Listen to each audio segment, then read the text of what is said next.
First, a couple of quick hits. Chat. First thing is tight end room shuffle. The Steelers waive DJ Thomas Jones. Mm-hmm. I don't know. I know he got hurt and came back, but apparently Steelers didn't like what they saw, so they got rid of him. Connor Hayward is sticking around. Is it me, G? And I'm going to just ask this question. Is it me, or does nobody like Connor Hayward being on the Pittsburgh Steelers? I've never seen anybody say that they like him on the football team. Man, the whole thing is from Steelers Nation, they feel it's nepotism. Yes. They feel like, man, this dude don't deserve a roster spot. And the only reason why they keeping him around because his brother done really lit the fire with that situation was what he's got going on. Correct. So, but the deal is, bro, when you analyze it, you have to look at the play on the field. Has Connor Hayward's play earned him a roster spot? I don't know.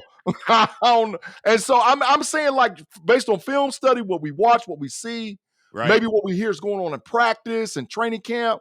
I don't know, man. So could his spot get got? Yeah. JJ could get his spot, but we'll see, man. We'll see, bro. Yeah. And that's what I was just going to say. JJ Galbraith, it seems like he's right there. And I think here's the key for me. If JJ can get – I'm not saying his blocking's not together, but if he can be a good special team, because I will say Connor Hayward, he can play every single special team, and he's basically on all of them. Yep. If he can do that and he can block just a little bit, because Connor Hayward can't block at all. Facts. If he can block just a little bit, I think he can make the team over him. Yeah. Or at least he should make the team over him, because I like I said, Connor Hayward is just absolutely – he's just not a good football player, man. He's just not good. He's not Bro, good. I just hope this is the year Tomlin don't do his favorite Tomlinisms and hold on to dudes that he really shouldn't be holding on to, like Big Trash, James Pierre, Connor Hayward, Killebrew. The roster doesn't improve too much, bro. Correct. We got too many guys that can actually play football for the Pittsburgh Steelers and give us minutes either in a substitution role, special teams role, or actually first team reps with the offense or defense that goes on the field. We don't need all that, just hanging on dudes like that. So I personally feel this is one of them years where they really need to look Connor in the face and say, okay, based on what we saw in the preseason, you don't deserve to make the team based on your play, because we haven't seen it yet. Now, even though it's been one preseason game, we haven't seen it, and we damn for sure ain't heard about it in camp. We ain't heard Connor Hayward been out there lighting it up. We done heard Jonnu and my boy, Mount Washington. We can't even talk about him tonight. Lord have mercy.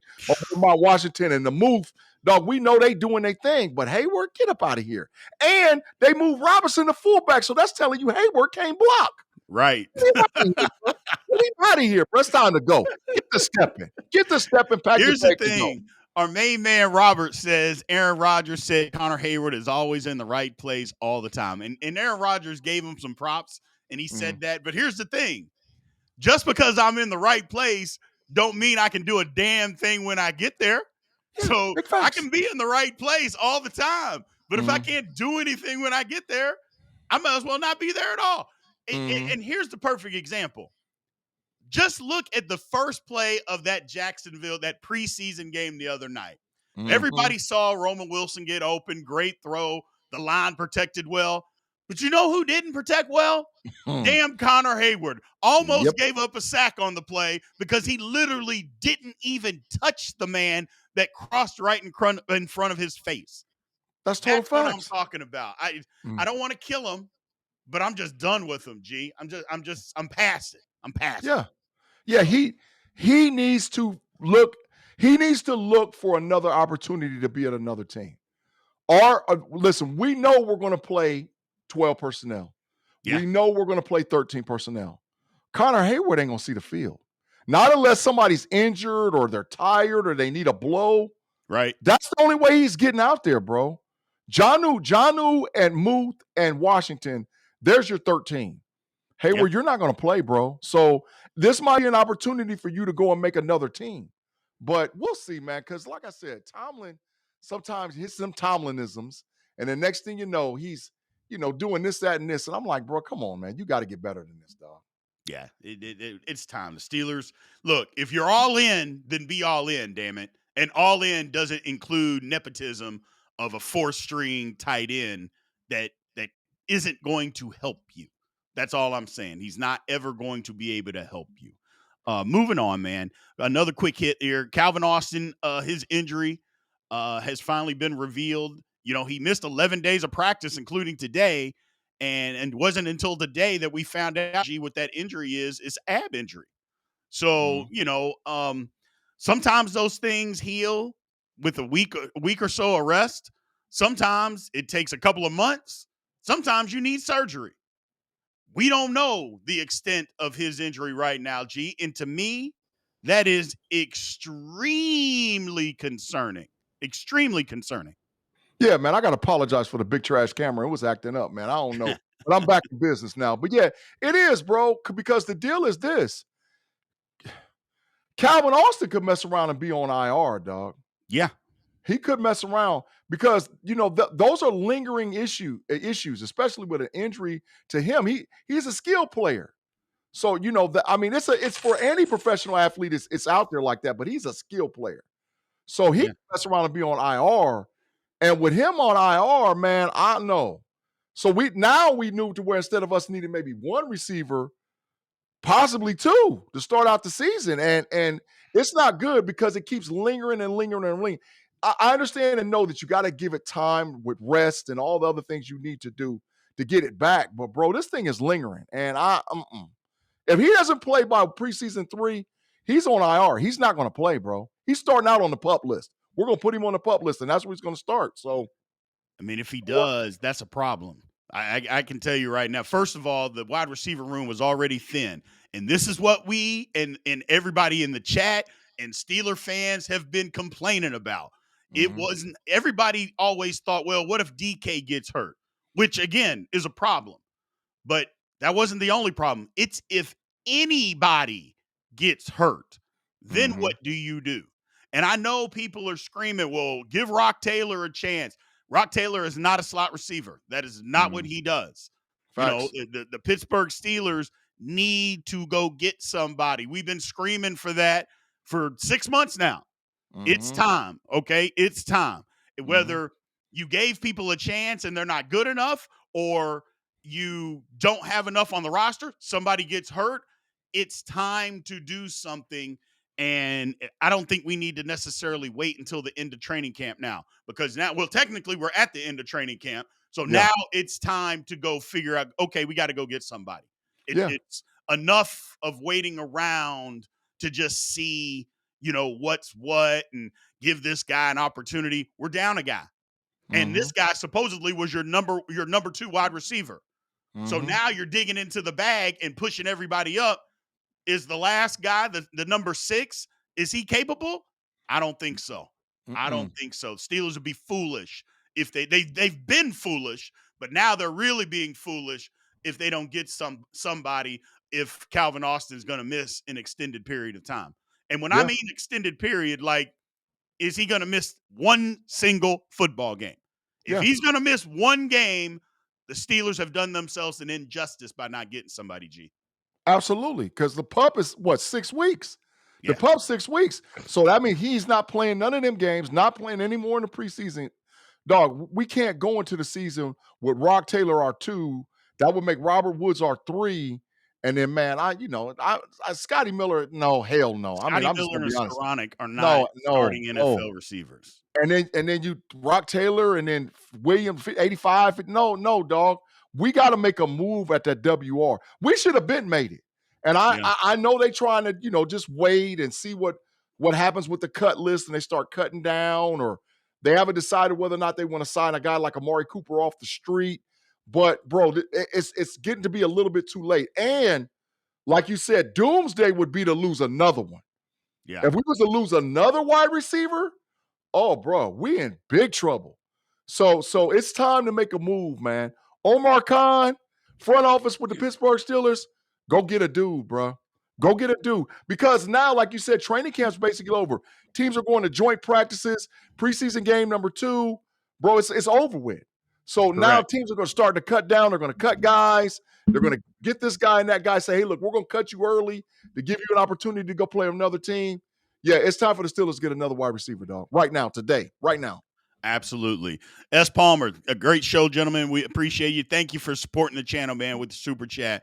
We absolutely appreciate it. Let me get in some of these comments about this real quick. Our man Mike from Texas said, if we can't get Dobbs from Green Bay, Robert Rogers will push for Lazard if CA3 isn't good for week one. I mean, possibly. There's plenty of teams out there. Indy's got some receivers. Green Bay's got some receivers. I think Houston might have some. There's some teams out there that got some guys that we could possibly go dig out and find out what's going on. So that would be my thing. Is at some point, again, enough's enough. It's time to go figure some stuff out. It's time to go figure it out. However, we got to see if he's healthy. I don't want to freak out just yet. Let's wait and see if he can play. Because if he can, then okay, let's see what we got. I still think we could use another guy. But Juice Bellamy said that Dobbs is hurt. Oh, well, there goes that idea. If Dobbs is hurt, well, we don't want to be getting anybody that's hurt. So there goes that out the window. So it's the problem is that we just haven't had the guys. You know, we got to figure this whole thing out. I get it that Roman Wilson is out there and they're giving him every single opportunity to win the job, and he has gotten better. But we'll discuss that a little bit later as we move on. Darius Slay got a little hurt, but he came back. He rolled his ankle on Monday, but he came back and practiced today. You know, sometimes you just got to play through. You even got to practice through a little bit of pain, man. So that's the good news. Slay's important to the QB rotation. He is extremely important, G, for what the Steelers are trying to do. Just to have that guy out there with his experience, his ability, and leadership. Him and Ramsey have changed the DB room, not just because they're players and they're there. It's because they've changed the mentality of that secondary. They've changed the entire mentality. He's a big part of that. So him being there, I think, is really, really important, G. So it not only did it do that, bro, it actually set us up to play complementary football on the defensive side. Now, I mean, last year our defensive backs was getting killed. It's not like that they wasn't getting pass rush or pass pressure on the quarterbacks. But when the quarterback can hold the ball 1,003, 1,004, 1,005, 1,006, they're going to run out of gas, right? So now we have defensive backs that a quarterback on their first read, second read, third read, they're going to look, and them dudes ain't open. Well, that gives our pass rush an opportunity to get home. Yeah. The defensive line is only as good as the DBs, and the DBs is only as good as the defensive line. They have to play complementary football. And for the first time in a long time, dog, we got DBs that's awesome. That goes with our front seven. So, hey, man, I'm with it. And we need Slay the whole way, bro. We need him. Correct. We need him. And like I said, we've talked about this before. This is the deepest DB room that we've had in a really long time. I'll say 2010. 2010. Yeah. This is the deepest that the Steelers have had in their secondary as long as I mean, it's been a while, which is a good thing. It's a good thing of good quality players. So Arch Baby Doll's in the house tonight, G. What's going on, Arch Baby Dog? Glad that you are able to make it. Appreciate you showing up here. But we got an opportunity. We still have an opportunity. Mike in Texas wants us to get McLaren. He wants to be wide receiver. He already said no, that he doesn't want to play. Yeah, he's not interested in being in Pittsburgh. So because he wants to be the number one receiver. So it's I mean, that's not going to happen. Yeah. And the Steelers aren't going to trade for him and then pay him $30-something million. And they're just not going to do that. So nope. I'm not saying they shouldn't. I'm just saying that's just something that they're not going to do at this point in time. So, yeah. But here we are. It is what it is. Let's move on, people. Let's get into some of these topics. So me and you have not talked about this Cam Hayward hold-in situation. Nope. Cam seeking another restructure to his deal.